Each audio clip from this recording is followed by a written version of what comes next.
Un cordial saludo a la estimable teleaudiencia. Últimamente se oyen algunas voces que ponderan la política que de 1931 a 1944 implantó el entonces presidente general Maximiliano Hernández Martínez. Otros, sin embargo, desconocen quién fue. Y la mayoría no tiene certeza de lo que hizo exactamente. Definitivamente su trabajo puede dividirse en dos grupos: su manejo honesto de la economía y la falta de democracia y derramamiento de sangre por el otro. Esto último como un medio de detener la delincuencia y los levantamientos, pero matando a justos y pecadores, y también la forma de neutralizar a sus opositores y a sus enemigos. El martinato se refiere así básicamente al periodo de la dictadura del general Maximiliano Hernández Martínez, que duró casi 13 años, del 4 de diciembre de 1931 al 9 de mayo de 1944. Por un lado, puso orden en la administración pública, canceló totalmente la deuda externa en 1936, cuando 5 años atrás había sido declarado El Salvador en mora internacional, eliminó la corrupción, redujo los intereses de los deudores, creó el Banco Central de Reserva para acuñar la moneda nacional, quitándole a los bancos privados ese privilegio, combatió la usura, fomentó la vivienda, rebajó los alquileres, aunque restringió la educación, prohibió a los civiles el porte de todo tipo de armas hasta de hondillas, combatió el hurto hasta la imputación de una mano, mejoró la economía, respaldó la producción del café, algodón y azúcar, realizó obras de infraestructura, saneó la tesorería nacional y redujo significativamente la delincuencia. Sin embargo, también era un dictador despiadado, racista declarado aunque él era mestizo, perseguía indios, negros, árabes y chinos, prohibiendo incluso su entrada cuando procedían del extranjero, controlaba prácticamente la vida de los ciudadanos, entorpecía los medios masivos de comunicación, censurándolos y hasta cerrándolos, expulsaba, apresaba y exiliaba opositores, despreciaba la calidad del ser humano y mató durante su dictadura alrededor de 50.000 personas. Solo en los días posteriores al levantamiento de 1932 y durante se calculan 25.000 muertos. La tragedia del Mozote y lugares aledaños, con 975 muertes, un asesinato colectivo triste y espeluznante, palidece ante el etnocidio de 1932. Sin lugar a dudas, el momento más violento de la historia latinoamericana, dada la brevedad del tiempo en que se cometió. Fue una espantosa carnicería de hermanos salvadoreños, la mayoría de extracción pipil en 1932. Así que la principal crítica del gobierno de Maximiliano Hernández Martínez es así el uso excesivo de la fuerza y la violencia contra los sospechosos, no solo culpables, sino también inocentes, aunado a la falta de respeto a la integridad y a la vida de los ciudadanos y la eliminación de la democracia y los derechos humanos. Todos los intentos de derrocarlo por la fuerza, militares y hasta populares, fracasaron. Por fin, cuando todo el pueblo estaba cansado de su dictadura, en la primera semana de mayo de 1944 se realizó la huelga general de brazos caídos. El pueblo, en especial los capitalinos, permanecieron en sus casas y no asistieron a sus trabajos, paralizando el país. El 9 de mayo de 1944, a unos pocos meses de iniciado el cuarto periodo presidencial, renunció al gobierno y se exilió. El entorno mundial le favorecía, porque el nazismo y el fascismo se entronizaban en el mundo. Fue la época dorada de Hitler, Mussolini, Franco y una serie de caudillos o gobernantes de extrema derecha en muchos países, incluso países pequeños. En nuestra América, Somoza, Trujillo fueron entre otros dictadores de esa época. Sin embargo, las matanzas de Hernández Martínez no tienen parangón en nuestra América. Recientemente, 2 mensajes televisivos llamaron mi atención, sobre todo por quienes lo decían. El primero, un analista político de derecha, quien añoraba y lo dijo públicamente la actuación del general Hernández Martínez, frente a otros analistas políticos. Ninguno de los otros panelistas en la mesa de debates tomó en cuenta ese planteamiento y hasta un analista de izquierda no contestó, tan solo se rió forzadamente, quizás en forma de burla tácita, y por consiguiente no declarada. Para aquellos que creen que se refería al combate de la usura, al saneamiento de la economía o a la disminución de los intereses de los préstamos y demás medidas económicas de apoyo social, el mismo analista se encargó de aclararlo reclamándoles primero que habían ignorado su planteamiento y que estaba hablando en serio. El analista nuevamente aclaró que lo que le gustaba de Maximiliano Hernández Martínez era su dictadura, la forma dura de tratar a los desafectos al régimen, y luego una afirmación catastrófica para la democracia. El panelista dijo, más o menos, yo creo en la democracia, pero si hay un gobierno que no es del todo democrático, yo me pregunto, ¿para la perspectiva de quién puede derrocársele con medidas no tan democráticas con el objeto de recuperar la democracia? Fascismo puro. Yo espero que este sentimiento individual negativo no forme parte de un buen porcentaje de la conciencia colectiva. Se quiere así aplicar el proceso de la democracia romana, vigente únicamente para los nobles y patricios. La plebe disponía de escasos derechos y los esclavos de ninguno. Otro comentario televisivo totalmente negativo lo constituye el planteado por un dirigente de Arena, miembro del actual COENA, lo cual espero sea tan solo un desliz personal de él, de manifestar que escoger la ciudad de Izalco para iniciar la campaña política era un símbolo especial, porque en Izalco se planteó históricamente la derrota del levantamiento comunista de 1932. Definitivamente estos dos pensamientos negativos, si bien individuales, dejan mucho que pensar, sobre todo en el mes de enero de 2012, a 20 años de la firma de los acuerdos de paz.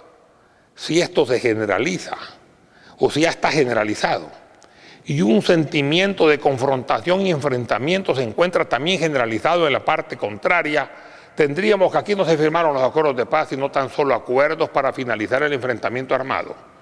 Y la guerra continuaría silenciada únicamente porque las condiciones geopolíticas no se prestan para ello, y volverá si éstas aparecieran nuevamente. De esa forma, la premisa que las potencias participantes en el conflicto, básicamente los Estados Unidos y Rusia y sus respectivos aliados, ya se estaban entendiendo. La Guerra Fría había terminado y el conflicto este-oeste llegaba a su fin, y que ya no había interés de mantener conflictos calientes de baja intensidad como el nuestro, donde las potencias antes enfrentadas en dos sistemas antagónicos se encaminaban a integrar un solo bloque previo a la formación de un gobierno mundial. Esto adquiere su validez.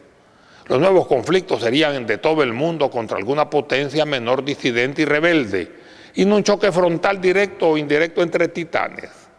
No niego que hubo presión internacional con ambas partes, pero debemos también ponderar los sentimientos positivos de las fuerzas beligerantes, de los representantes del gobierno por un lado y del FMLN a la hora de firmar.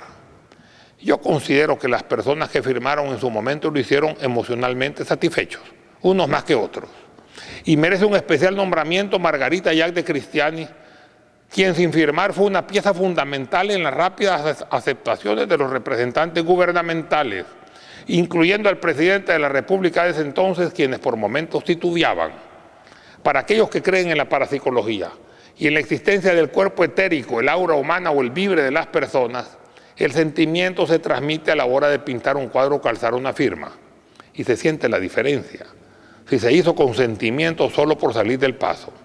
Y eso puede comprobarse con las yemas de los dedos acercándose al lienzo o al papel, pero sin tocarlos.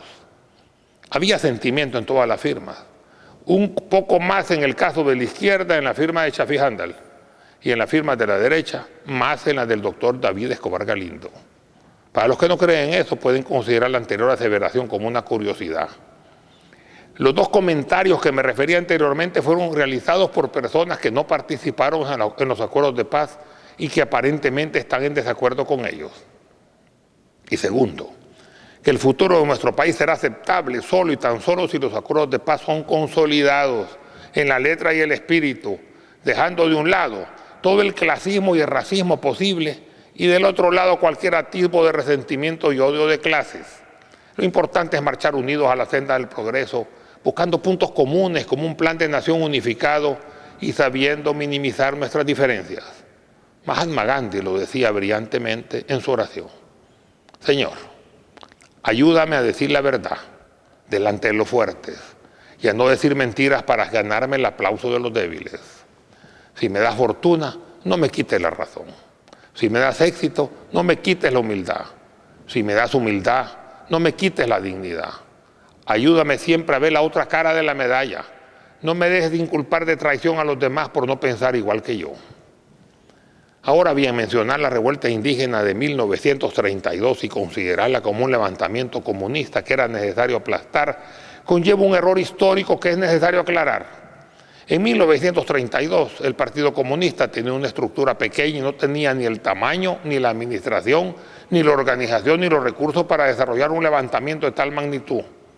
Pudo colaborar manifestando su apoyo a las demandas campesinas o coincidir con él. Los indígenas campesinos pedían reivindicaciones sociales, los comunistas reclamaban el resultado electoral fraudulento.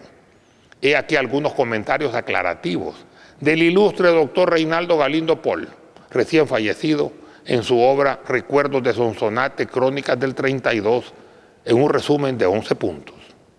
Primero, los españoles introdujeron los ejidos y las tierras comunales, los cuales estaban destinadas al servicio de los habitantes de los poblados, quienes por medio de ellos se proveían de leña y madera de construcción y las utilizaban para que pastaran sus ganados. Segundo, el doctor Saldívar decretó la extinción de ejidos y tierras comunales en 1882. Tercero, en virtud de posesión inmemorial, los ejidatarios pudieron convertirse en propietarios. Una minoría tan solo usó ese derecho y la mayoría optó por venderlos. Los compradores eran agricultores advenedizos, pero de mayores conocimientos. 4. La cuestión de la tierra venía como consecuencia de una cantidad de factores que se remontaba desde la conquista española, pues esta conquista sentó dos estratos básicos de población, la de los vencedores y la de los vencidos. Quinto, sobre las comunidades indígenas pesó el calvario de las encomiendas y los repartimientos. Los encomendaderos eran bandoleros con carta de acreditación. 6. Como se quería que toda la tierra pasase al régimen de apropiación privada libre de disposición, los baldíos también fueron objeto de denuncia y titulación. 7. Después del fallido intento de reversión de 1885, muchos campesinos permanecieron pasivos durante unos 40 años, pero en los años 20 y en los principios de los 30, algunos escogieron el camino de la protesta y poco después el de la insurrección. 8. Los efectos de la crisis económica que inició en Estados Unidos el famoso Viernes Negro de 1929 se hicieron sentir con agudeza creciente a partir de 1930 en nuestro país, aunado eso de la crisis del café. 9. Además, en el país, los fermentos políticos y sociales habían sumado a los problemas económicos. Los técnicos que estudian estadísticas con frialdad matemática olvidan que los estómagos vacíos solo se llenan con pan, nunca con palabras y menos con disposiciones teóricas. 10. Los estratos sociales golpeados por el desempleo, los bajos salarios y la ausencia de expectativas reales no pudieron o no quisieron esperar y se sintieron atraídos por la ilusión de un cambio y a fin de cuentas de cualquier cambio. La insurrección no era un camino sino una expresión emocional para llevar el descontento a una manifestación extrema. 11. Cuando la insurrección fracasó, los comprometidos en ello huyeron.